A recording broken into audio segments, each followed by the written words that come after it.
we actually have a joint presentation tonight with Steve Dryden and John Parrish. So Steve Dryden is a native of Northern Virginia and became entranced with local natural history while camping in the Blue Ridge region as a Boy Scout.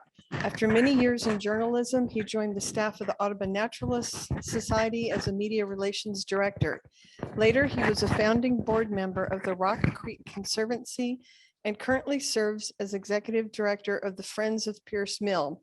He created the Songbirds project in 2013 with grant support from the National Audubon Society, followed by collaborations with Casey Trees, the DC Department of Energy and the Environment, and the Chesapeake Bay Trust.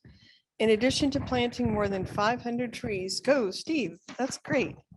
The Songbirds project brings students into the park for hands-on learning and has used the migratory journey of songbirds as an outreach theme for the Latino community. We're going to switch off after Steve to John Parrish. He's a local environmental activist. I think a lot of us know John. He's young, but he's been around a while, and he's well known and well respected as a botanist. He was previously with the National Park Service, Center for Urban Ecology, past vice president of the Maryland Native Plant Society. He currently serves on boards of Conservation Montgomery and the Friends of 10 Mile Creek. He's a lifelong resident of Montgomery County and works to protect the 10 Mile Creek watershed from overdevelopment. John is a naturalist with extensive knowledge of local geology, soils, and fauna, and is an expert in rare plants and rare plant communities of the Mid-Atlantic region. So they're going to be talking about the botanical diversity in the Piney Branch Valley. And at that point, I can bring Stephen up here. Hi, everybody.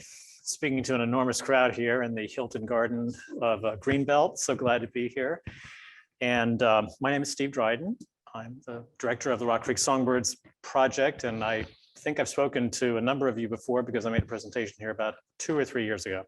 So I'm really thrilled to be back here tonight. And actually, I'm just really the guy who's doing the introduction for John Parrish, who's really done incredible work in the past year to identify these plants in Piney Branch. That's why I wanted to do this program tonight. So I'm just going to say a few things, get through it, and let John, really blow your mind with some amazing discoveries that he's made here. So before I get started, though, I wanted to show you guys something here, which I hope is, in the camera. You see this? This is a beer can. And this is a beer can with, I don't know if you can see it, tulip poplar on it. Believe it or not, the Oliver Brewing Company of Baltimore, Maryland, has produced a native series of beers. And that's what they call it. And the tulip poplar, done by an artist, I don't know if she's local or what, I saw in my store today. And I thought, this is great. This is perfect. So I sampled it this afternoon. It's very good. I recommend it highly. And, sometimes we think, are we making any difference whatsoever in our work? And I think that when you got the beer drinkers making, tributes to native plants on beer cans, something is happening here. Something good is happening. So tonight we're going to be talking about the Piney Branch tributary of Rock Creek, not to be confused with other Piney Branches and Piney Branch Road in Maryland. And sometimes it gets very confusing, but there is a Piney Branch tributary, which I know a lot of you are familiar with, in Washington, DC. It's right adjacent to, now it's adjacent to Columbia Heights and Mount Pleasant. It used to cover 2,500 acres of what is now Petworth, Brightwood, all the way up to Tacoma, DC, which is where the headwaters were. It followed a route from Tacoma, DC down to the Mount Pleasant area where it emptied into Rock Creek at what's now Beach Drive and Rock Creek. John will elaborate this later. I just want to mention very quickly that the Piney watershed is one of the further west, is the further west of the coastal plains. And probably that's the source of the name that at least a lot of the early settlers were seeing these pines and perhaps named it after that, those trees, those species. So here's a map. Mishler, one of our great cartographers of the mid-19th century, made in 1866. And the red line is Piney Branch, veering off to the east of the north-south Rock Creek and going through what at that point was a fairly wooded area, although it's very hard to tell from this map and exactly what was going on there. This is after the Civil War when a lot of the land had been cleared because of the forts that were built there. And of course, a lot of the woods were being used for firewood and building. This is the man I know is familiar to a lot of you, but our original explorer there in Washington's habitats, W.L. McAtee, who said in his sketch 1918 that Piney Branch was a most interesting locality for naturalists, but is nearly ruined now. So that's his assessment as of 1918. And that's good to keep in mind because indeed, the creek had pretty much been buried in the late 19th century and early 20th century by development.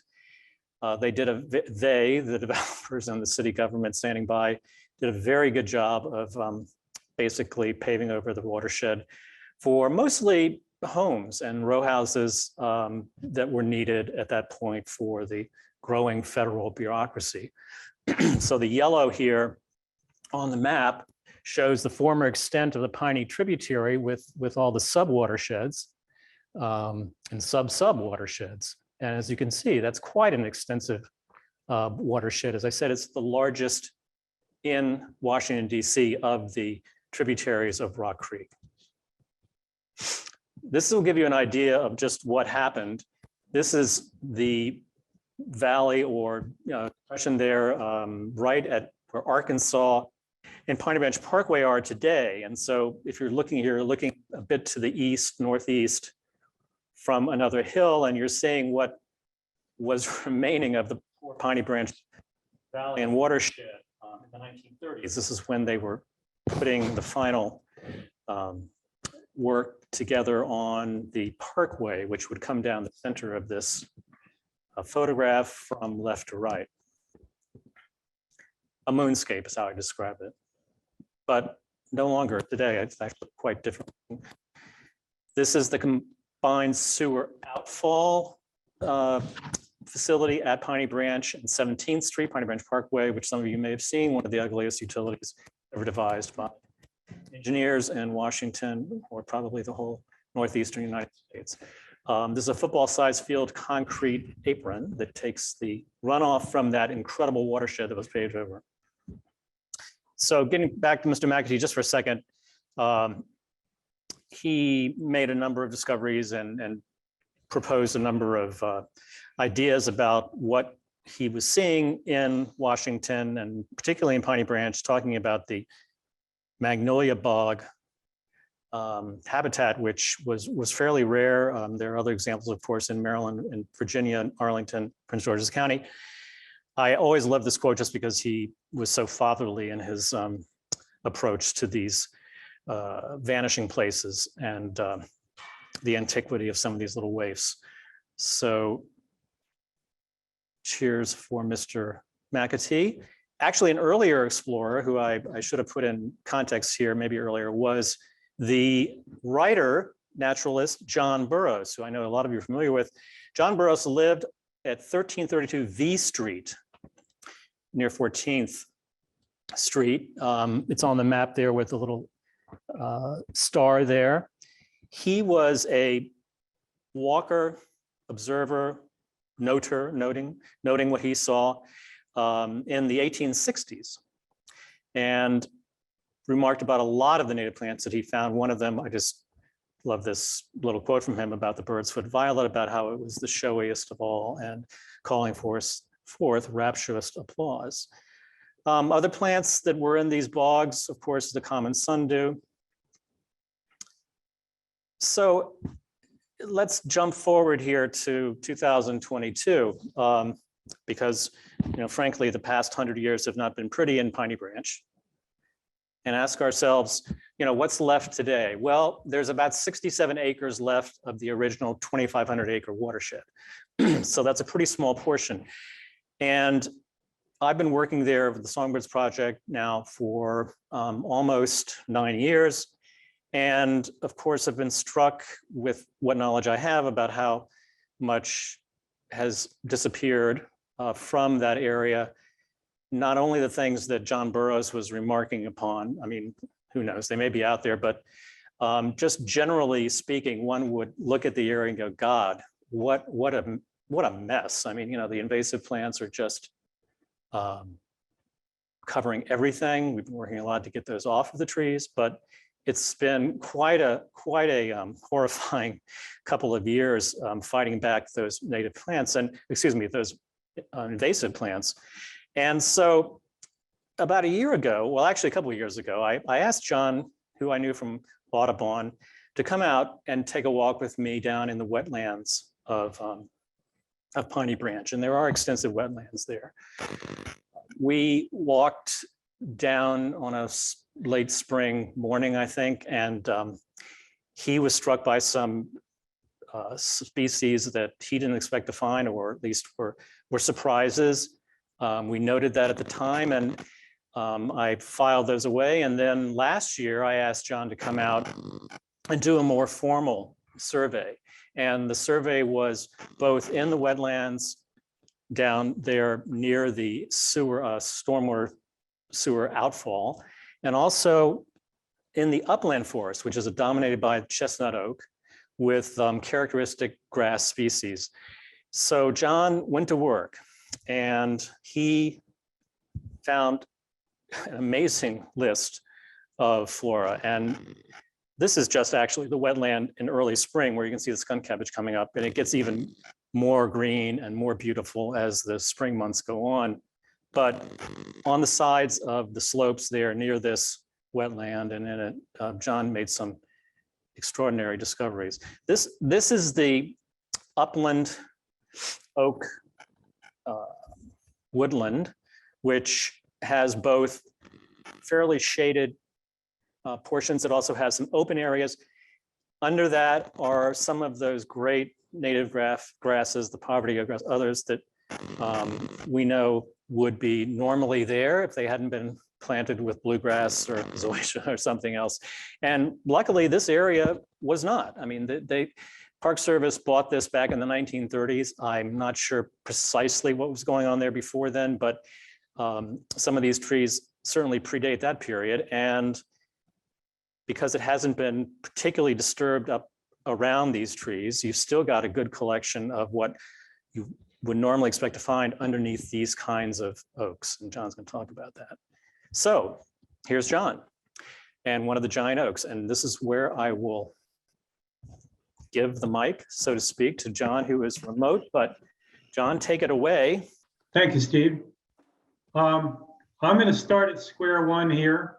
And I don't know where folks in the audience are from. This is the Maryland Native Plant Society. You could be from anywhere in Maryland. So I'm going to act as if you don't have any knowledge of the local area. So I want to give you some perspective.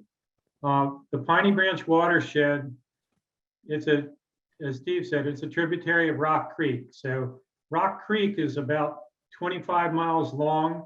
It starts in the central Piedmont of Montgomery County and runs pretty much due south until it runs into the Potomac River in Washington, D.C. And all really, the Rock Creek watershed is basically a Piedmont watershed, except for the portion when it comes into Washington, D.C. And even at that, it's just the eastern portion of Washington, D.C. that lies on the coastal plain.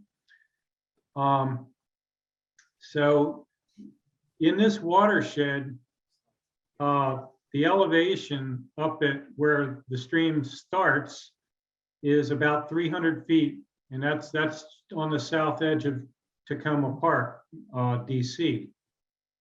And where the stream, it flows about 3.5 miles or so, and it empties into the Rock Creek, the elevation is 50 feet. So it goes from 300 to 50 feet. over a period of about 3.5 miles. So that's where you are. It's the only, as Steve alluded to, it's the only sizable subwatershed of Rock Creek occurring on the coastal plain. And anyways, the localities, the historic localities and modern day localities that are in DC, the communities or sectors of DC that are familiar to those that live here are Tacoma Park, DC, Petworth, Brightwood, the north part of Mount Pleasant. And so that kind of gives you a locality. I mean, I'm born and raised in Montgomery County and have gone into DC all my life, but I never thought much about the watershed or where these communities were in relationship to a watershed. So it's been kind of an eye opener for me the past few years over the past 20 years to kind of realize that this watershed, 120 years ago was basically intact. And if you have access to any of the old USGS maps online, if you go to the USGS map from 1900, you can see that the watershed was intact. The tributaries were intact. The small villages of Petworth were just starting, and Brightwood and Mount Pleasant, but they hadn't set up this grid work of streets that now, basically paved over the watershed. Before I go on to geology and soils, I just want to say that I'm going to go through a lot of information rather quick. I want to have opportunity at the end here, a lot of time for anybody that has any questions to ask, because the Piney Branch was, and to a lesser extent is, a pretty fascinating place, and it might generate some questions for y'all. First thing I want to hit on is the geology and soils. Most of the watershed is composed of coastal plain alluvial deposits, that is cobbles, gravel, sand, clay, and loam dating from the Cretaceous, Tertiary, and Quaternary time periods.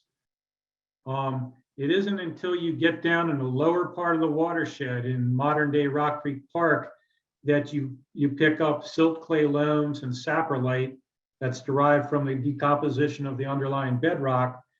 And that occurs on the lower slopes and bottomlands only in the Rock Creek portion, Rock Creek Park portion of the watershed.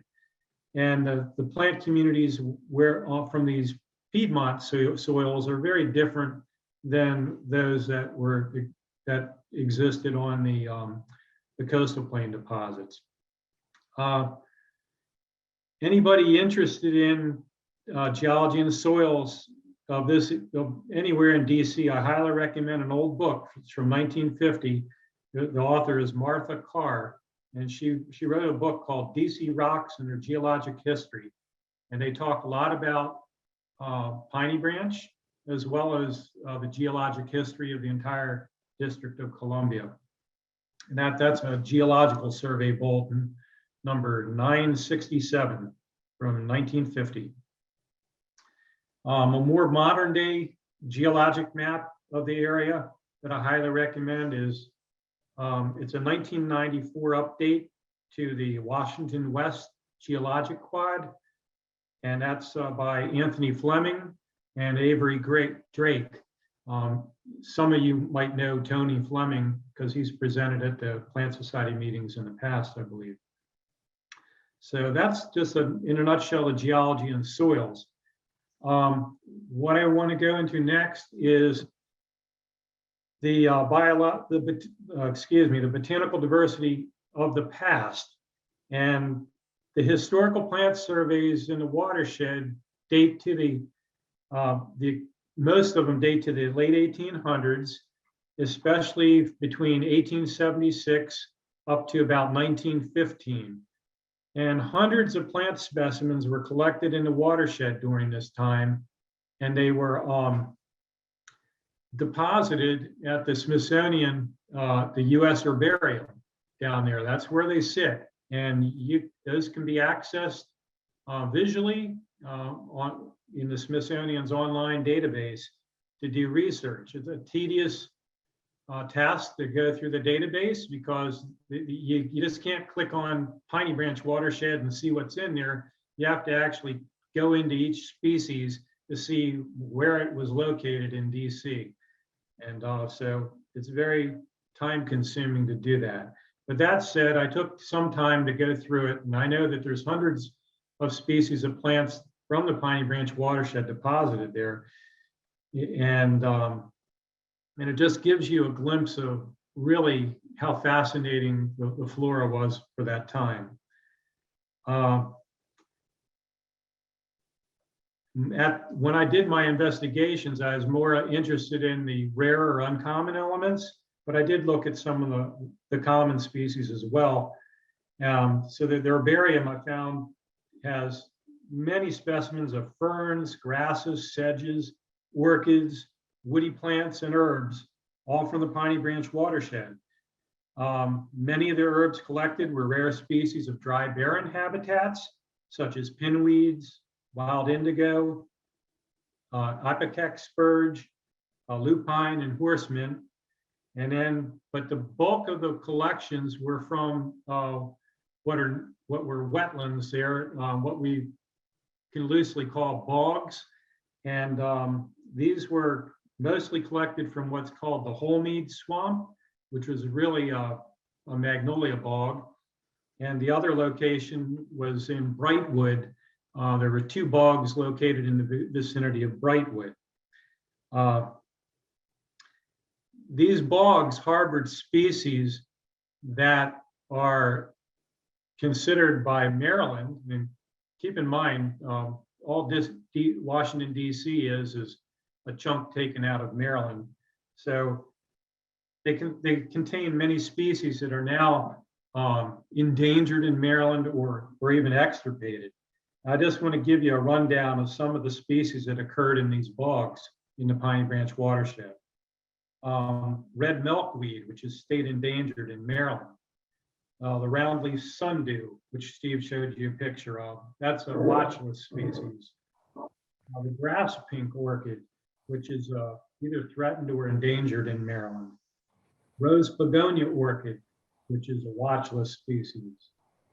The white beak rush, 10-angled pipewort, Muhlenberg's nut rush, the crossleaf milkwort, hairy ledwigia, the sundial lupine, Bigelow's dwarf huckleberry, and a plant that's now not known at all in the whole entire region grew there. It's called coastal Tophieldia.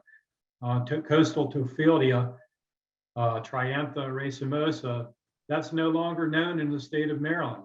It was only known from a limited area along the fall line of magnolia bogs in Prince George's County and here in Washington, D.C. and the Piney Branch watershed. So all the species I was just listing, they're all species of bogs and peatlands except for the lupine, which is really a dryland habitat plant. Other plants that I found interesting that were collected in the watershed that I don't see anywhere in the area anymore are St. Peter's wort, which is a species of Hypericum. Think St. John's wort, but this was St. Peter's wort. The southern bayberry, smooth winterberry, the swamp sunflower, sweet bay magnolia, poison sumac, poison oak. All these things are pretty scarce nowadays in the immediate vicinity of Washington, D.C. And most of these plants really were the westernmost representatives of this coastal plain flora, as Steve mentioned, that came in from the coastal plain, and it ended abruptly when it hit the Piedmont. So the Piney Branch watershed was really unique in its position in the landscape. And sadly, it's gone. All that, the rarer elements of that flora are gone forever. And I don't know whether there was any effort to preserve this on the part of people at the time, but that most of the flora of the watershed is gone.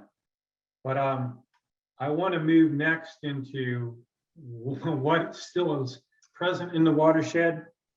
And that basically takes you to from the 1990s to present. I've taken time to do informal surveys just out of my own curiosity to see what was in the area. At the time, I wasn't necessarily thinking of Piney Branch watershed, but later on, I was just making a more focused effort. So the areas that I focused on, which are the only two significant areas left to explore in the watershed anymore, are Fort Slocum, which is in the upper part, like the northeastern edge of the watershed. And that's a National Park Service site, part of the Fort Circle Parks. And of course, as you know, the Rock Creek Park portion, which occurs basically from 16th Street down to the main stem of Rock Creek. Many of my findings were published in the Maryland Native Plant Society journal, Marylandica, from 2001 to 2003. So there was 3 publications during that 3-year time period that actually published what I found. And all of those were from Rock Creek Park in that area.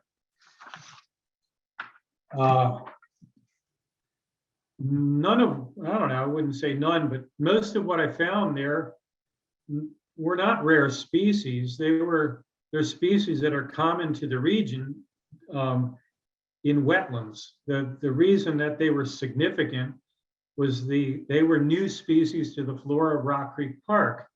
And you might say, well, Rock Creek Park's a big area. Why is that significant? It just shows you most of these species were from the wetlands and seeps that Steve showed you a picture of with the skunk cabbage. And it just shows you how little wetland habitat is left in Rock Creek Park. And certainly in the Piney Branch watershed, all the wetlands are gone except for this little blip of one that exists between 16th Street and the main stem of Rock Creek. So all told, I found 16 species new to the flora of Rock Creek Park. 9 of them are associated with a spring brook and seepage area that runs down next to what was the channel of Piney Branch. And the kind of plants I was finding, you might say, whoopity-doo, they're not any big thing, but the species I was finding was the foxgrape, bristly dewberry, dwarf ginseng, wood anemone, a variety of sedges I'm not going to bore you with, rice cutgrass, which is such a common wetland plant. But, at the time, you go through Rock Creek, there aren't many wetlands in Rock Creek. So, here it is, all of a sudden you run across this wetland that's got all these species that no one's seen before. So anyways, the other location that I focused on was Fort Slocum. And I started inventorying that, well, just loosely. I haven't done a serious inventory of it, but because it's in the upper watershed, it has some remnant oak heath forest left on it, and it has a fascinating species of azalea there. That's probably just a variety of the common pinkster azalea. I haven't ever taken the time to try to figure it out, but it's dwarf, it's colonial, it forms patches, it blooms heavily, even at knee height, and has very, very fuzzy leaves to it. And now, this forest there, it's under oaks and pines. It's just a little blip left in the fort on the grounds there.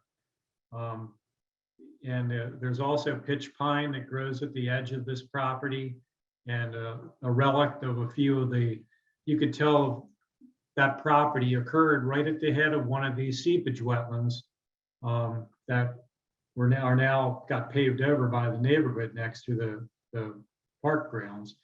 But I found a number of interesting plants there. that were, typically you see surrounding bogs. Anyhow, in spring of last year, as Steve said, he hired me on to do a more thorough survey of an area along 16th Street on the east side of 16th Street. This is the only section of Rock Creek Park that occurs on the east side of 16th Street. There is no other section of Rock Creek Park. Everything else is west of that. And it's, yeah, I went there and I'd never visited the site before. And he's told me how exciting it was because of the big old trees. And I went in there and indeed I was impressed. It's both a joy to see the site and very sad because of the urbanization around it. There's a lot of trash. There's rampant invasive species. But the redeeming value is that there's 40 large trees within about an acre of land there that are over 2 feet in diameter, including some giants that are up to 4 foot diameter at breast height. So I just want to share with you a little bit about some of those species here. Basically, it's a remnant chestnut oak forest, and chestnut oak is by far the most dominant tree species present. But there is 12 trees in there that measure 3 foot diameter or larger. To give you an idea, the 5 largest of them are a 4 foot diameter scarlet oak, 45-inch diameter chestnut oak, and 2 Saul's oak. Some of you may not be familiar with Saul's oak. Saul's oak is a hybrid of chestnut oak and white oak. And there's 2 gigantic ones there. One's 43 inches and the other one's 44 inches diameter at breast height. And then the 5th largest tree is one that Steve showed a picture of me standing next to, and that's a black oak that's 42 inches in diameter. I do not know of another site in the entire Rock Creek Park in Washington, D.C. that harbors such a concentration of extremely old age trees. It was just very impressive. This is kind of tucked away and secluded. If you're visiting Rock Creek Park, no one really would have a reason to walk up there. There's no trail system that goes up there, just surrounded by 16th Street apartment buildings and Piney Branch Parkway. So if you're ever in the area, it's well worth going up and giving the trees a big hug. So it's a special site. While I was there, looking around at all the plants that were growing there, as I said, it's sad because the forest flora is just taken over with invasive species. There's English ivy all over the place. There's myelin in it. There's garlic mustard. I mean, it's a who's who of invasive species. But the trees are intact. And so I cataloged the trees there. I cataloged all the native plants for Steve that were present on the site. And it provided a very concise inventory of this narrow fragment of the park, just to show what's there now. And the fact that it's survived to this date tells me that there's a strong likelihood it'll survive into the future like this, because these species have stood the test of time of all the insults of urbanization.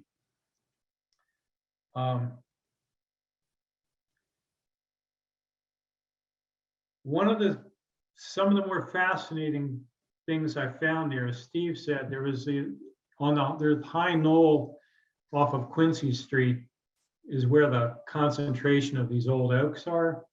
There's lots of grasses and sedges that grow underneath these old oaks that, while none of them are rare, it just exemplifies the plant communities that are still intact. And in this case, this little small corner of the property was not overrun by invasive plants. So you have poverty grass in the understory, lots of swan sedge, and numerous other sedges and grasses species that were there and that are still there. I think one of the most interesting plants that I could find that I found there was, excuse me, was the large seeded hawthorn. This plant it's not rare in Maryland. It's actually a common plant if you're in the mountains of Maryland, especially in Garrett and Allegheny County. As you move eastward into the Piedmont, it becomes uncommon. If you come down close to the fall line area, it becomes downright rare. If you're on the coastal plain of Maryland, it's virtually absent, although there are a few stations for it. So I was quite surprised to see it growing on the slopes here underneath the oaks in a corner of the property. And coincidentally, I've seen that plant on the exact same soil type and the exact same elevation in another part of the city. And that's also on a National Park Service site over near St. Elizabeth's Hospital along Shepherd Parkway. And I mean, it's just fascinating when you see these plants that are vestiges from a flora from way back when that are still persisting in the landscape on these soil types, you know. So I was excited about that. Rod Simmons, who you all well know so well, he also collected the same species over in Alexandria, Virginia, on coastal plain soils. While I don't know what elevation they were collected at, I wouldn't doubt that they were similar to the sites that I've seen over here in Washington, D.C. I had suggested to Steve that to kind of catalog what's left in the watershed, that a more intensive survey be done in the Rock Creek Park section, which is basically the bulk of what's left there, as well as Fort Slocum. But I haven't taken the time, but I know that some of the school grounds, the high schools and junior, well, the middle schools, as they call them today, I call them junior highs. Those school grounds in the watershed also can give you a little idea of what's still left in the watershed. You never know what you're going to find in these little forest remnants. So anyways, the last thing I wanted to mention to you, and Steve can talk more about this than I can, was this: I also inventoried the restoration plantings in this little section next on the east side of 16th Street. And I'm glad to see that, you know, Steve and the not the county, Washington, D.C. and Casey Trees are planting trees, native trees in the park on areas that are lawn. I inventoried 20 species of native plants that have been planted there, 15 of which are trees and 5 are shrubs. I encourage, if anybody has anything to do with the choice of plants, that they be a little more selective in what they plant there so they're more site appropriate. But nonetheless, it was a step in the right direction to plant native species to the area, even though they weren't, a lot of these plants were probably not historically present at that part of the watershed. So that's the last thing I'm going to say. That's all I'm going to say for now. I just wanted to open it up to questions if anybody has any questions, and I'll allow for Steve and I to have some time to answer them. Thank you. Yeah, I just thought you might want to comment on the remainder of the slides, which have a number of photographs of trees and grasses and other plants that might be of interest there. Do we want to? Sure thing. Okay, John, you can see yourself there. Okay. Yeah, that's me last spring on a rainy day, and that's a gigantic black oak that sits on the knoll. on the slope. And further uphill from that is where the bulk of these giant old oaks. So this is the 5th largest tree there. That's a 42-inch diameter black oak. Which, by the way, looks even bigger than it is in in reality. I mean, it is big, but the perspective on this, of course, from my iPhone, which I was just using as a very amateurish shot, distorts it a bit. But it's kind of cool in that respect because it does emphasize the extraordinary, nature of these particular specimens. Okay, go ahead. I'll put on the next slide, which is you see that, John? Yes. Okay. That's one of the 2 large Saul's oak, and the bark is intermediate between the white oak and the chestnut oak, which are the parents. It's a beautiful tree, and I see somebody has a thing. Can acorn seeds from extant trees be used to grow trees for restoration? The answer is yes. In particular, Saul's oak often comes true to type. So there's a lot of oak hybrids that'll, if you plant their acorns, probably revert back to looking more like one of the 2 parents. But Saul's oak is one of those that often comes back pretty true to itself. And I was impressed. There's 3 Saul's oaks there, 2 of which are really giant trees. And all 3 of them grow close to each other, which just shows you that they're all coming true from seed from some parent from a couple hundred years ago.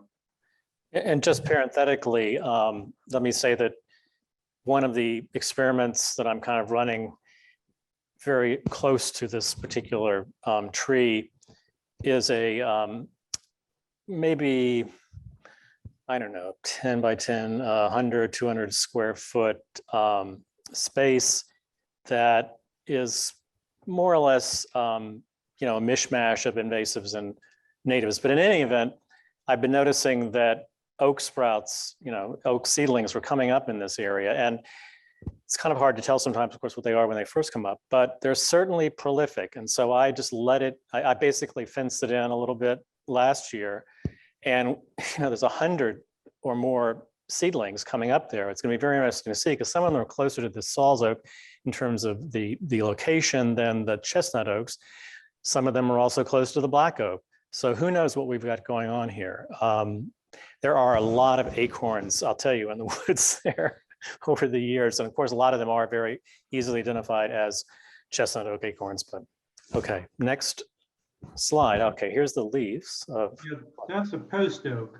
Yeah. So yeah, that grows all the way in the corner of the property. Yeah. Post oak. Yeah. So I mean, the site was well represented by oaks. There's scarlet oak, black oak, southern red oak, white oak, post oak.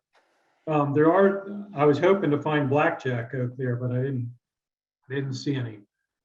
So that it's just remarkable to see this little section that depicts what the flora was across that area way back when.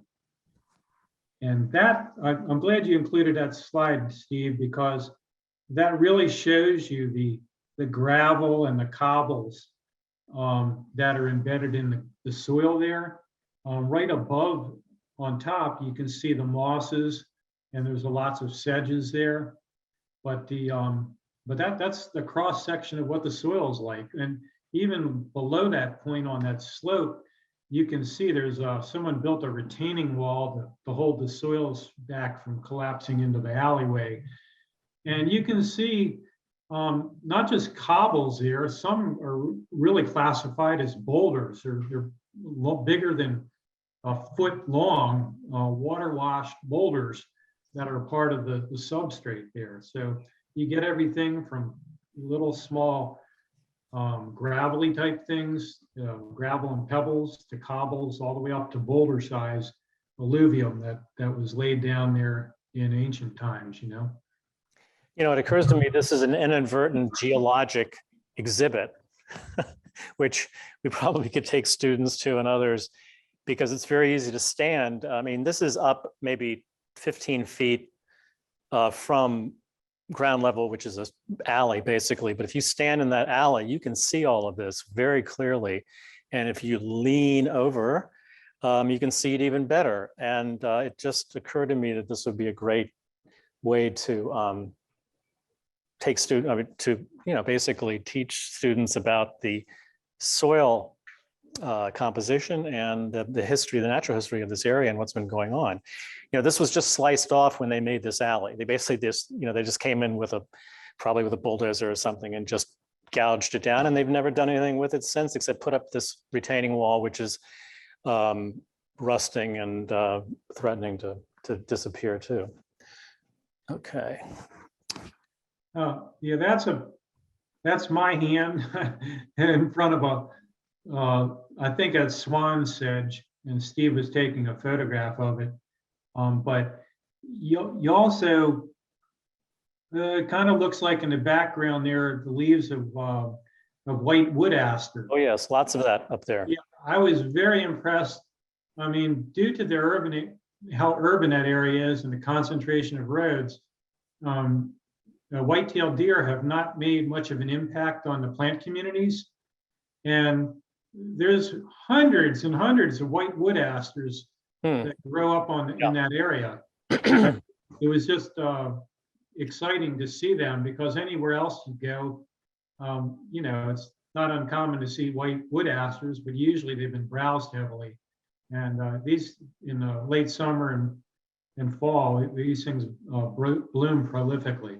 Right. And I will say that the happy coincidence that was not planned, but just happened to take place.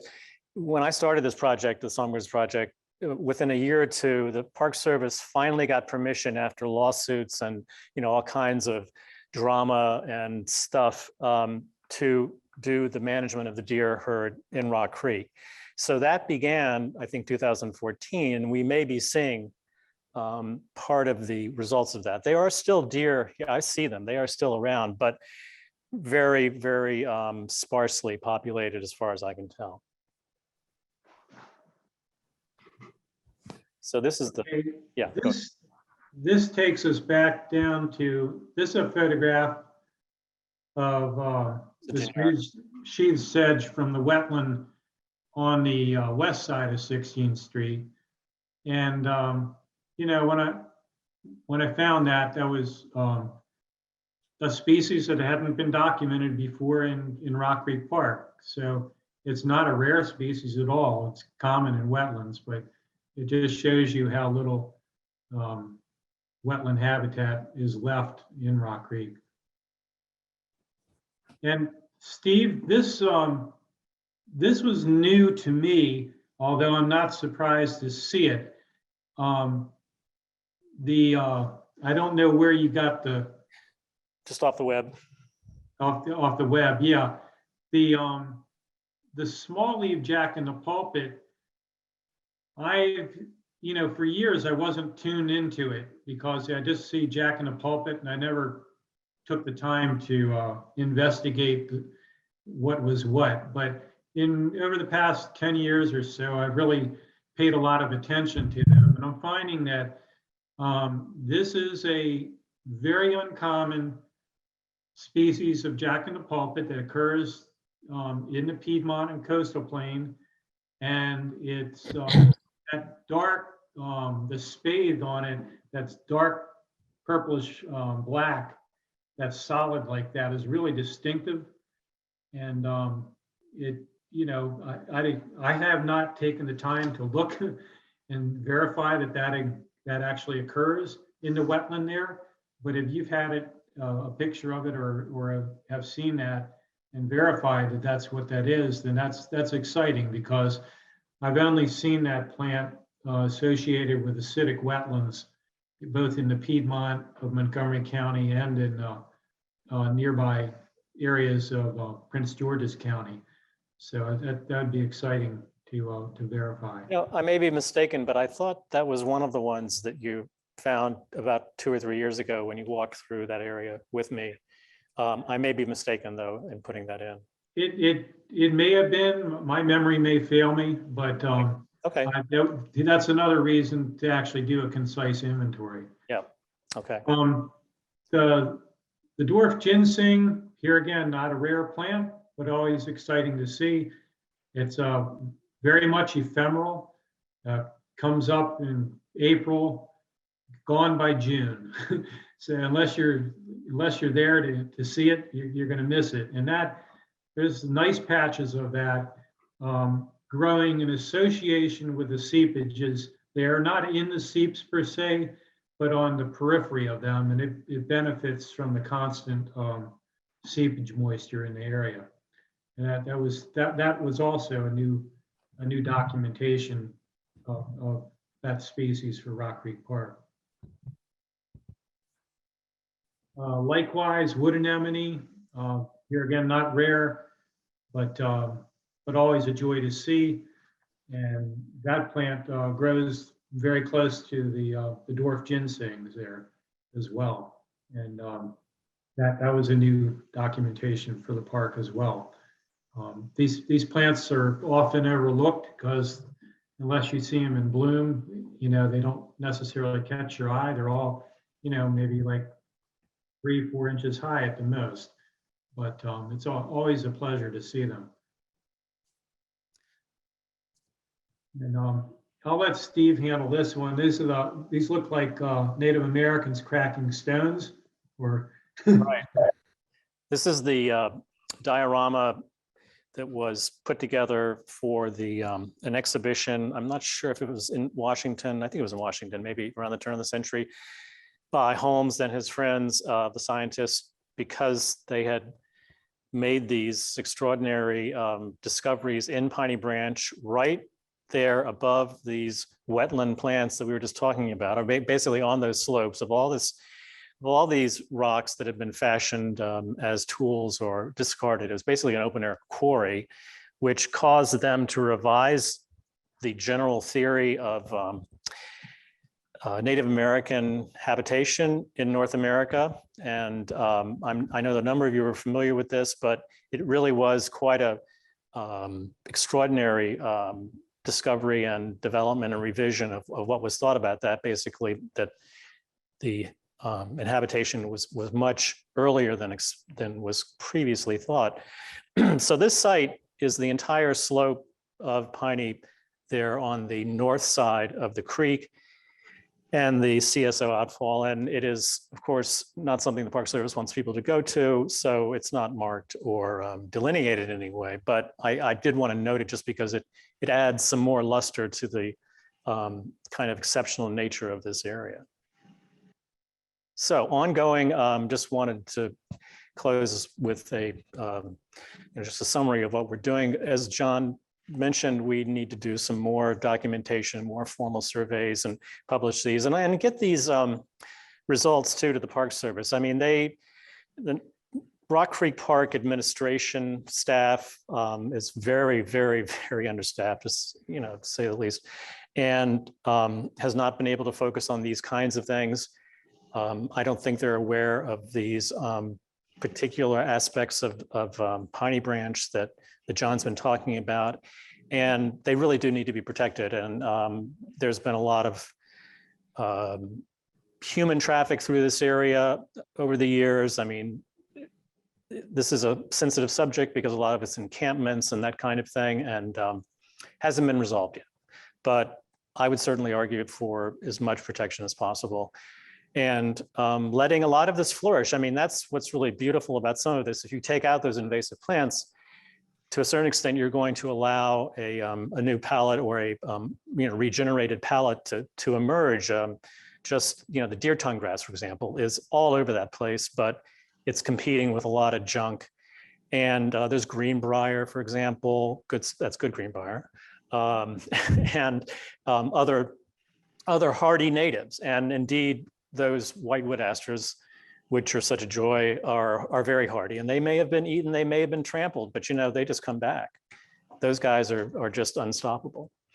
One final note: Casey Trees just released its latest survey or tabulation of The canopy cover, you know, they're aiming, DC is aiming to get a 40% canopy cover of trees in the district to kind of improve what has been lost over the past decades.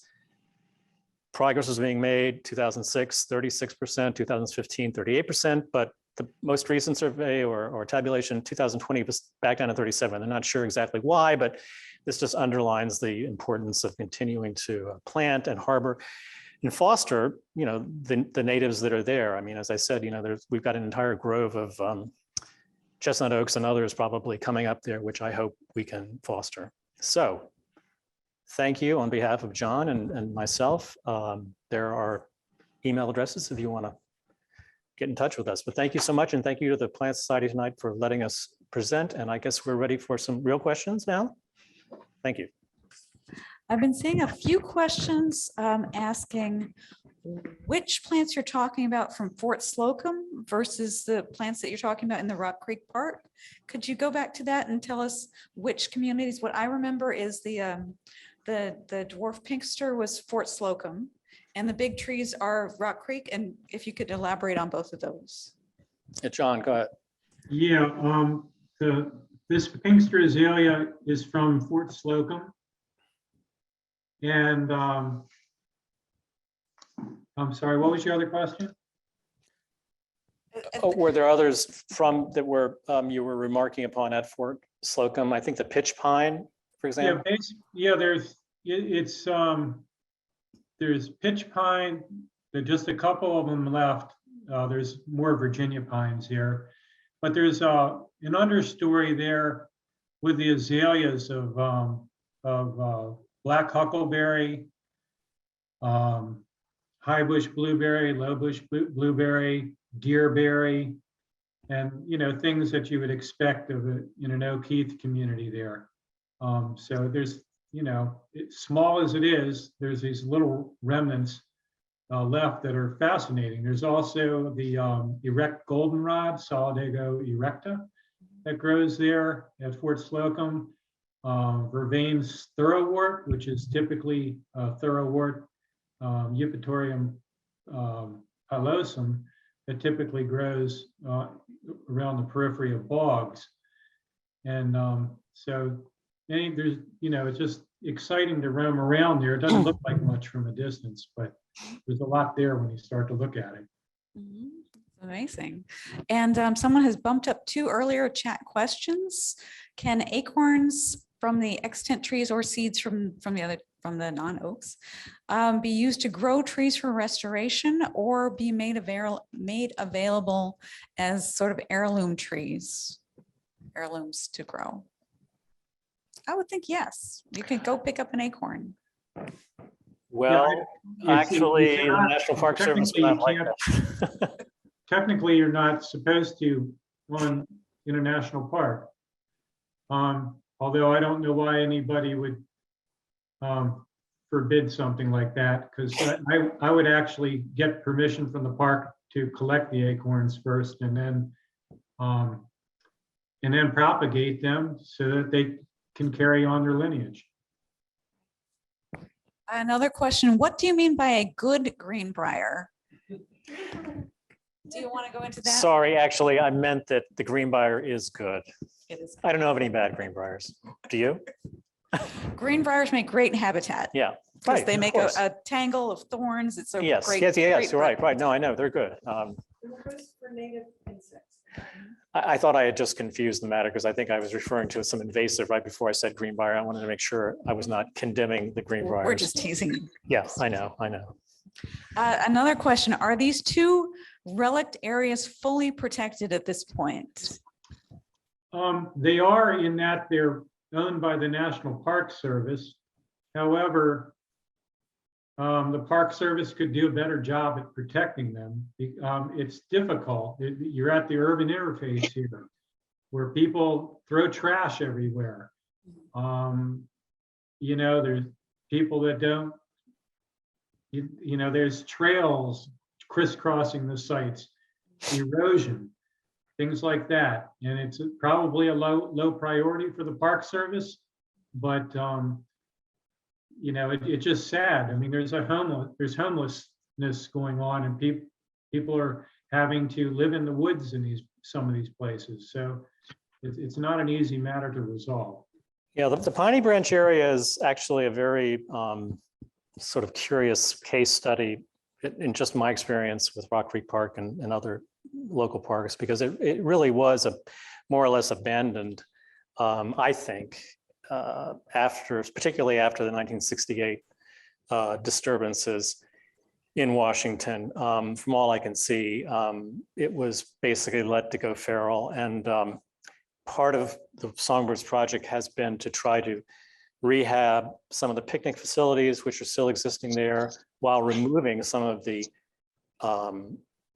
remnants. Actually, there was a basketball court in the wetland, which was covered by water because of the wetland and the springs becoming much stronger. So we got rid of that asphalt, but there is a picnic pavilion there. There is a lot of interest in families, have picnics there. So we want to both foster that and encourage that, but not overdo it. And there's going to be even more interest in that park because right as we speak, they're doing a bike trail along the northern edge of the parkway, which is a good deal, 52 years after Earth Day.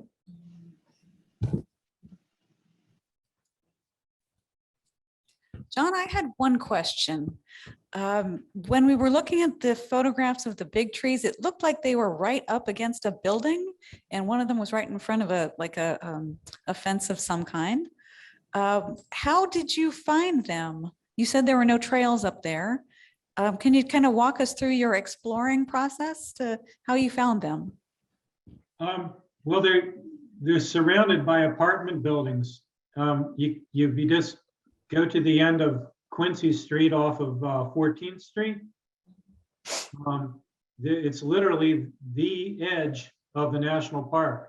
So it didn't take, it was Steve that pointed these things out to me. I met him down there one day. He said, I think you'd be impressed. And lo and behold, I was impressed because he tucked away in this little corner that nobody that's in the main part of Rock Creek Park is likely to walk up to this section. So it can be accessed from Quincy Street. Yeah, it's very easy access either from Quincy Street, from Shepherd Street, or from the Parkway, or from Spring Street. Dogleg Alley comes from there. So many different ways to approach it, and it's very open, Okay, for better or great. worse.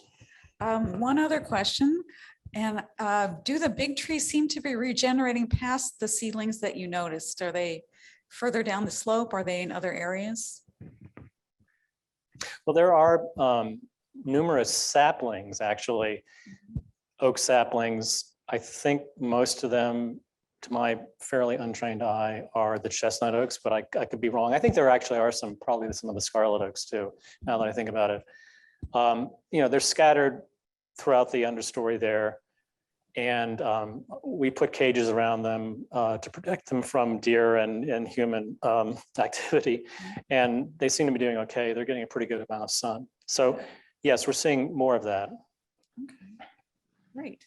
And another question relative to the fall line.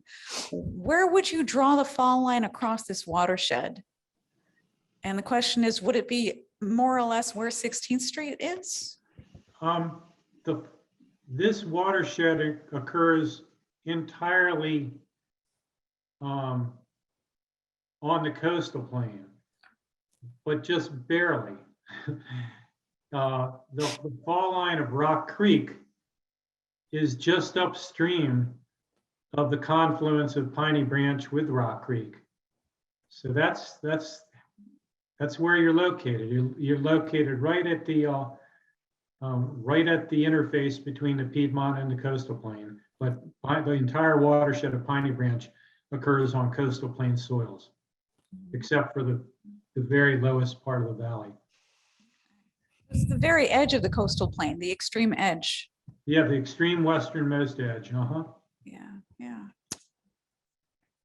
Can I ask a question verbally? Certainly. Go ahead, Michael. Actually, I don't want to ask a question. That was my question about the fall line, partly because my church is on 16th Street at Newton, and I'm curious to know if we're worshiping in the coastal plain or in the Piedmont or in the fall zone, I suppose. But sounds like you're saying it's coastal plain. You mean St. Stephen's? Correct. Yeah. I think But I also wanted to just say that this has been enriching. I wish I knew a lot about this 20 years ago, because my mother grew up on Spring Road when she was in elementary school through high school, just a couple of blocks east of 16th Street. And her grandfather used to take her down Spring Road into the park. well, quite often. that's the Holmead swamp there, the Holmead bog, Magnolia bog. She must have Spring have Road. seen it often. Yeah. Her basement should have been flooded. Oh yeah, I do have a photo from about 1915. It's only about this big when photographs were reproduced. But I think it was exact 35 millimeter. It was like a negative, just like a, what do you call those? Flat print proof kind of photo. But anyway, on the back, my great aunt labeled it the Spring Road Swamp or the Spring Road Flood or something like. You made it sound like it was a routine thing. Did it show waters covering the road? Yeah. Sidewalks. Yep. The whole thing. One more question, and this might just be blue skying. Are there any thoughts about uncovering and restoring the Piney Branch watershed as a greenway to mitigate flood control? Just throwing it out there.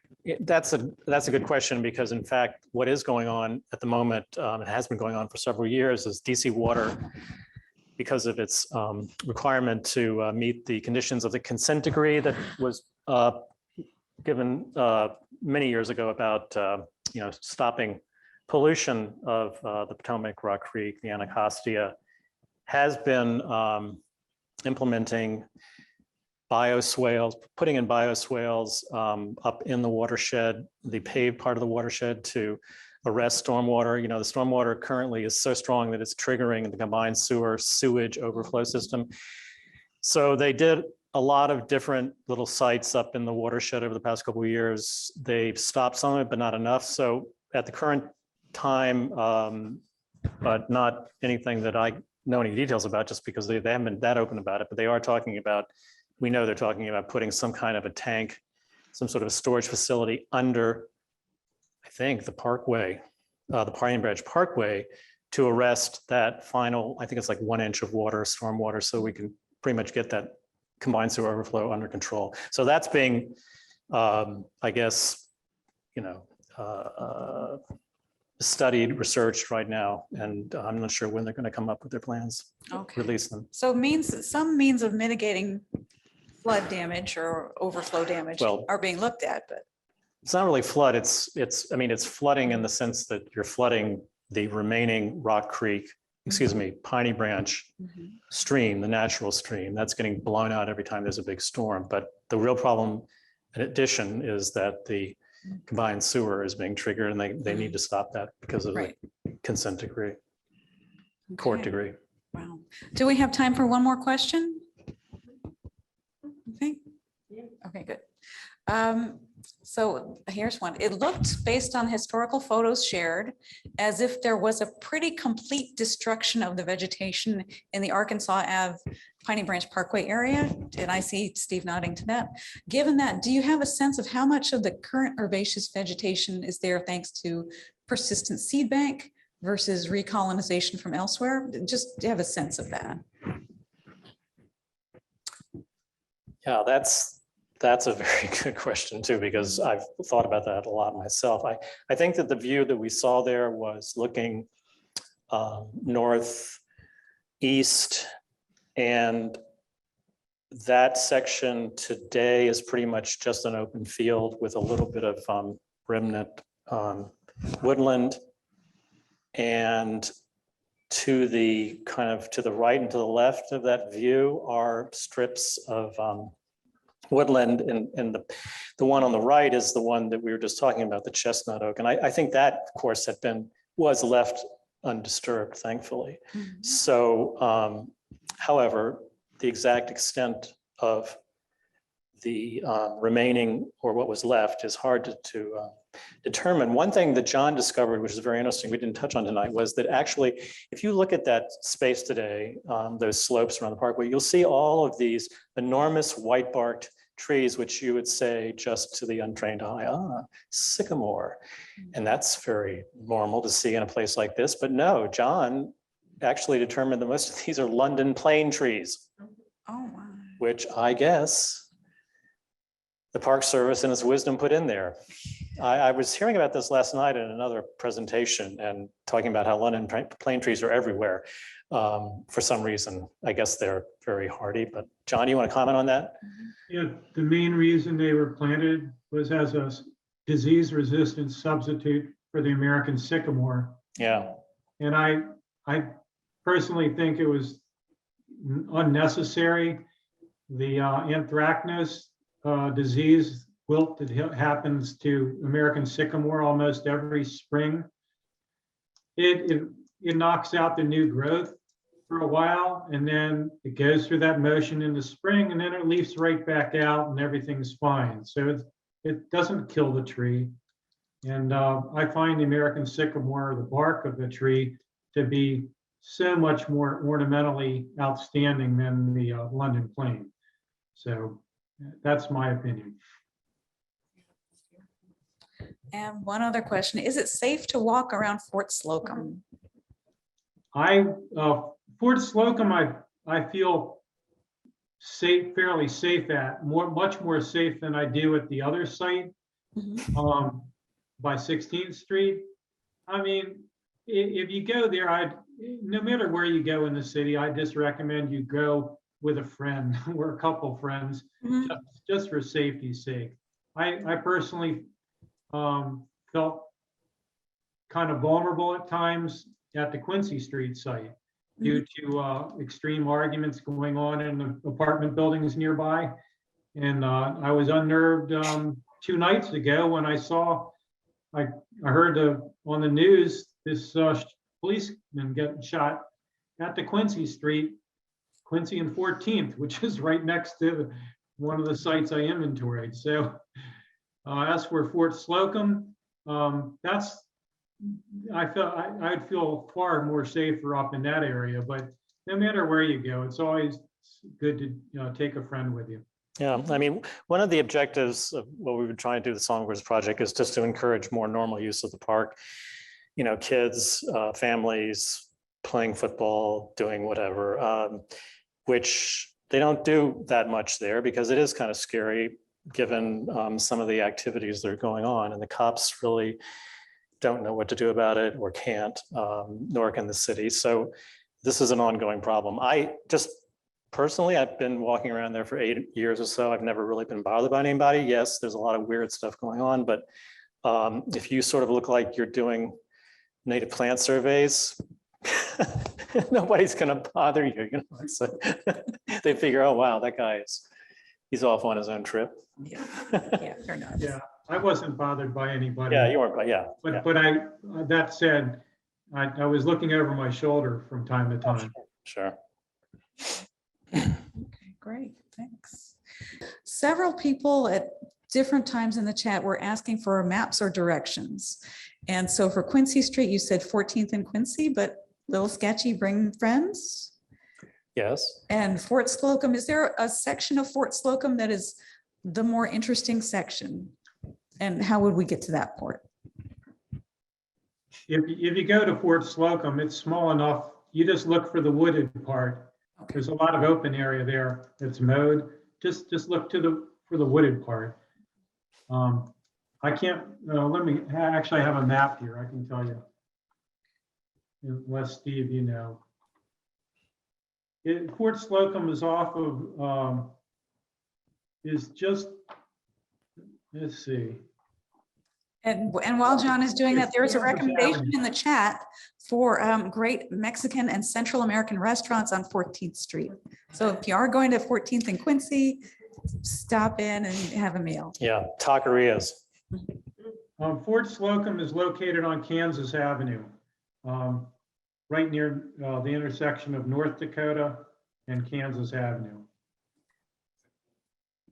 As far as locations of things, I wanted to put in a word for those of you that ride Metro into DC.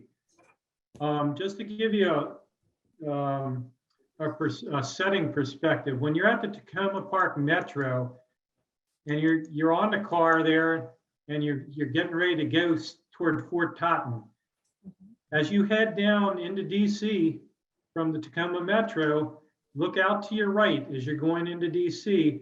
That's the very top of the Piney Branch watershed. And soon after you depart, you'll be looking over and you'll see the Coolidge High School grounds off in the distance. All that's, you know, the very uppermost part of the Piney Branch watershed. Okay. All right, Well, thank you very much. Thank you very much. It's a great presentation. Thank you.